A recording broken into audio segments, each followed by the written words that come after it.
Hi everyone, welcome back to our channel. My name is Elisa. And I'm David, and yeah, we're filming another video finally, guys. We've been We're back! Yeah, we've been very quiet lately on social media and YouTube. I think it's been 4 months since our last video, actually. Yeah. So, yeah, I guess it's fair to say COVID's got us down a little bit. We haven't been travelling and we're kind of stuck here at the moment. Yeah, it's kind of, I think we've lost the motivation to vlog because we haven't been going anywhere. But here we are, we're actually very excited to get back into it, and we've actually filmed quite a few videos in the last couple of weeks, and we're very excited to be sharing those with you. So it has been nice to be getting back into it. Yeah. So anyway, this video, we thought we'd do a Q&A, which is very new for us. We've never done a Q&A before, so we thought this would be a chance for us just to get back into the swing of things. And we put it out there on Facebook and Instagram for people to put some questions out there, and we did get a few questions. So thank you. Yeah, thanks to those guys that put those questions out there. And yeah, we thought we might also just tell you where we are first before we go through them. Yeah, we're actually sitting in the Doha Harbour in Doha. I don't know if you can see, we've got the city right behind us, and we're also just a few hundred meters away from Souq Waqif down that way. So very popular spot. Yeah. And as you can see, we've got a nice, beautiful day. It's probably the best time for us to be out here shooting because the weather's getting very, very hot. Yeah, probably in a few weeks, it's probably going to be too hot for us to go out. Yeah. So, yeah. All right, so let's get to it. Yeah, let's get into Q&A. So let's have a look at our first question. Yep. Let me bring up, we've got them all written down, guys. We've got notes here, just the questions. I'll let you do the question. All right, so first question, Lin Nyunt. Thanks, Lin. Lin actually gave us a couple of questions. So the first question we got from Lin was, how long are you planning on staying in Qatar? So just to get started, we've been here for nearly 2 years now. We arrived in August 2019, is that right? Yep. So we're coming up to our second year now, or the end of our second year. And we got at least one more year here. Do you want to expand on that? Yeah, well, I'm a teacher here. So basically I signed a 2-year contract. I have extended that for 1 year. So at this stage we are staying for 1 more year at least. But we just don't know what's going to happen after that. Yeah, we've got to play it by ear. So it could be more, or that might be the end of our journey here in Qatar for us. So we'll see. We'll see. It's up in the air. Yeah. That's right. We have one more question from Lynn, and it was, do you plan on continuing to live abroad if you move on from Qatar? And that's a resounding yes. So when we left Australia, we actually decided that we'll be living for a few years. So whereas I was staying in Qatar or going elsewhere, we don't want to go back home just yet. So we want to continue living abroad for a few years. At least while the kids are still young, we want to make the most of it. Yeah. The plan when we came here was to really, I guess, use Qatar as a base and see a few more countries in the region. Hasn't worked out that way. Thank you, COVID. Yeah, we've been to Oman. We had to cancel a trip to Egypt and Jordan when COVID came around, so that's something we missed out on. But yeah, I guess we've got to see this country a lot.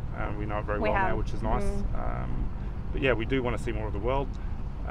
There is a chance we could, I guess, travel when we finish up here, or I may, I guess, take another teaching gig in another country. And we are thinking of some countries in Asia, so maybe even China, or maybe back to Malaysia. We love Malaysia, Vietnam. There's quite a few teaching jobs around, so we just can't say right now, but we aren't planning on going back to Australia for the long term at least. We do plan to continue to live overseas. All right, thanks for those questions, Lin. If you don't know Lin, he is a blogger in Osaka in Japan, so if you're interested in seeing what he gets up to, we'll put a link in the description to his channel. Our next questions came from the Frugal Travellers. That's Mandy and Lee, and they've got a great channel too. They've been travelling for quite a long time actually, and very experienced travellers, so it's another channel you might want to check out. We've got lots of questions from them actually, so we'll just go through them. First question was, how did you end up living in Qatar? So, all right, so I guess this has been in the works for a few years. We always spoke about going to live overseas. But for a little while, you know, we started having babies, 1, then 2, then 3. Yeah, so you just kept putting it off. We kept delaying it, but we really wanted to do it. It was something that it was constant in our minds. So it's been in the works for a while. And then when I was expecting Eva, so this was in mid-2018, we started talking about it again, and that we really wanted to get it done, basically, even though we had a new baby in the way. So what happened next, David? Well, I just decided to start applying for teaching jobs overseas. I was looking at a few countries, the UAE, Saudi Arabia, Kuwait, even China at the time.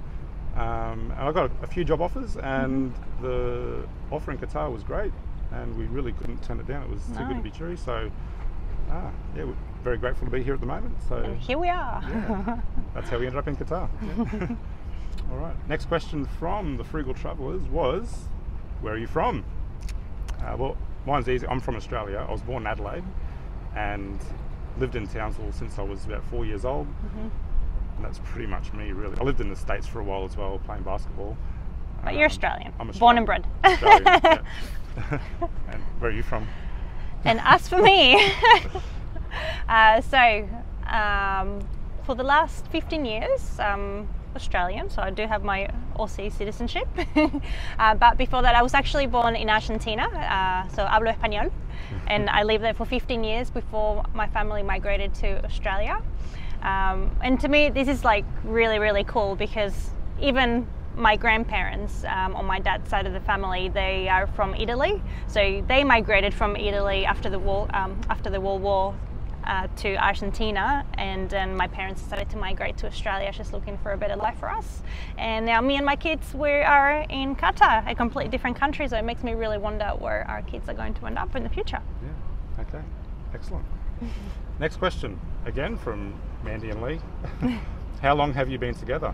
So we've been together, what, 13 years? 13 years, yeah. 8 And years married. Yeah, married for 8 years. We were engaged, I think 3 or 4 years, weren't we? 4. Yeah. So yeah, we've been together 13 years. Yeah. Okay. Easy one. Next a long one. time. Oh, this question's a good one. What's the most difficult thing about travelling with kids? So you want to take that one?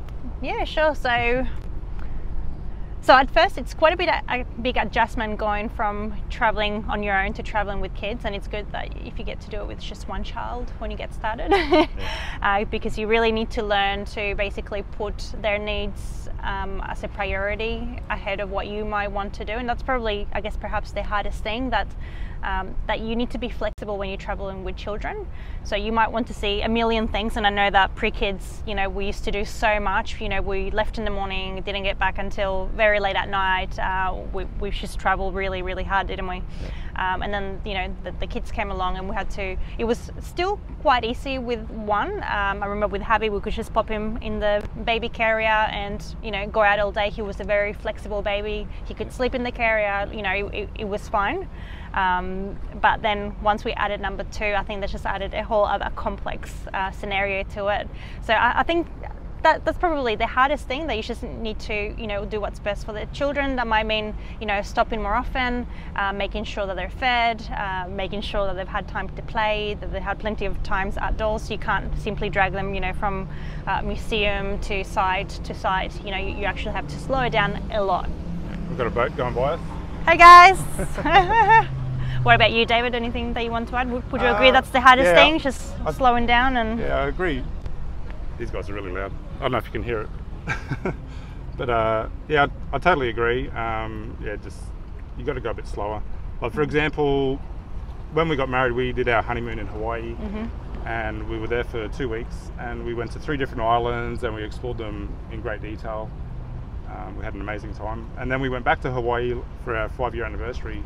And with Javi and Joaquin, yeah, that was just with Javi and Joaquin, and we only went to one island. We stayed in Oahu, and it was hard work, just getting out every day. You have to be prepared. You have to organize yourself, and also it changed the way in which we travel as well. I think as adults we can be flexible, as to when you eat, when you go to bed, but with children, we now mostly rent out places that have a kitchen, so that we can actually make the meals. That also keeps the cost down, and it keeps things a bit, I guess, a bit more organised and easier with the kids. Yeah, eating out is not fun with the kids. Yeah, no, that's right, and that's you're correct. Cooking and eating in your own accommodation, it's a lot easier than having to sit through breakfast, lunch, and dinner at a hotel or cafe, for sure. All right. Next question was, what's the best thing about travelling with kids? And I guess for me, it's just seeing them exploring a different country and engaging in the culture and the people. I think that's really nice to see. And also just all the learning they do. I remember when we went to Thailand and then we came back, we'd been back for months, and I took Javi to a Thai restaurant, and there was a poster in the restaurant, and he recognised it as being Bangkok, and he's like, "Oh, look, Daddy, that's Bangkok." So yeah, it's just amazing. I would not have expected him to do that. He was only like 3 years old at the time, so that was really cool to see all those months after that trip. So they definitely learn, and the kids do really, I guess, take a lot in when you're doing all these trips. Yeah, being able to, open their minds up by traveling, I think is one of the best things. And also, we said this as a negative before, that, having to slow down was a negative, but it's actually also a positive, because I think having kids does force you to slow down and to actually take it all in. We have explored places that maybe we wouldn't have actually gone to if it wasn't for the children. It's just making sure that we gave them access to playgrounds and open spaces while we travel, so they could burn some energy. So that is definitely a positive. Yeah. Okay, great. Next question was, what's the most difficult thing about having a YouTube channel?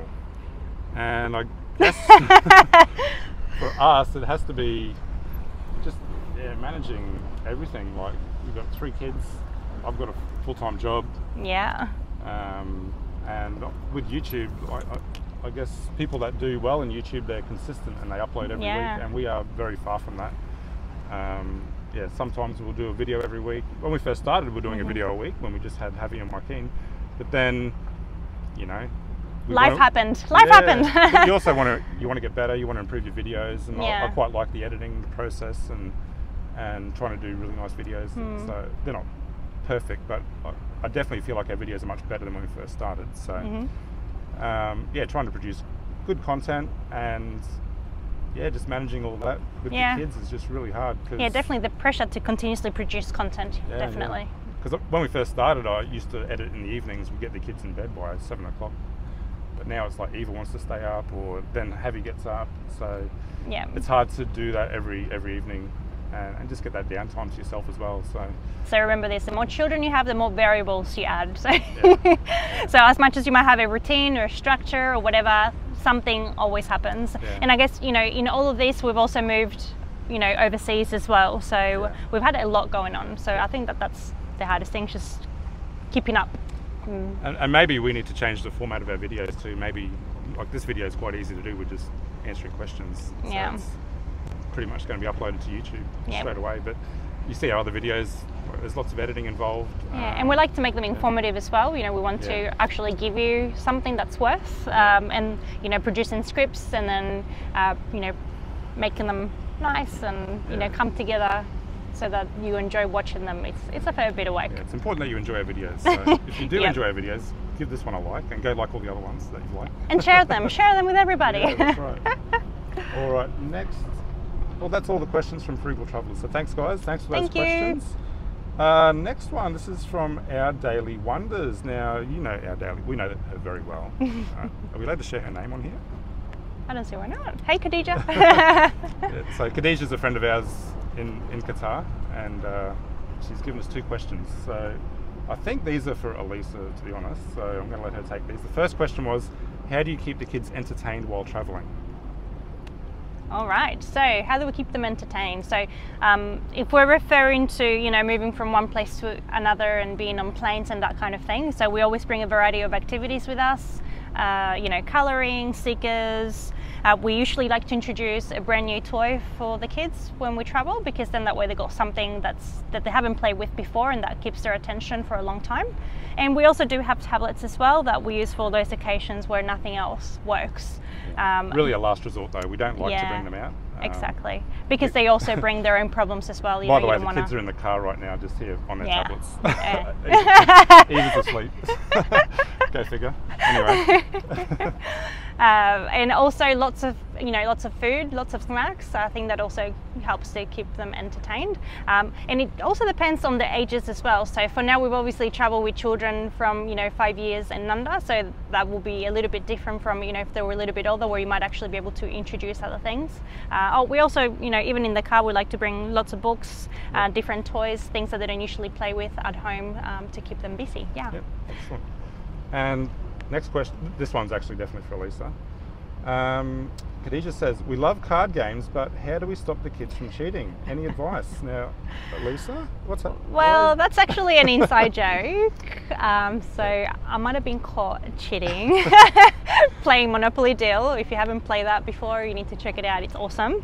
But it was actually a joke, okay? It was actually my other friend that convinced me to cheat. It wasn't me, although apparently I've got a bit of a...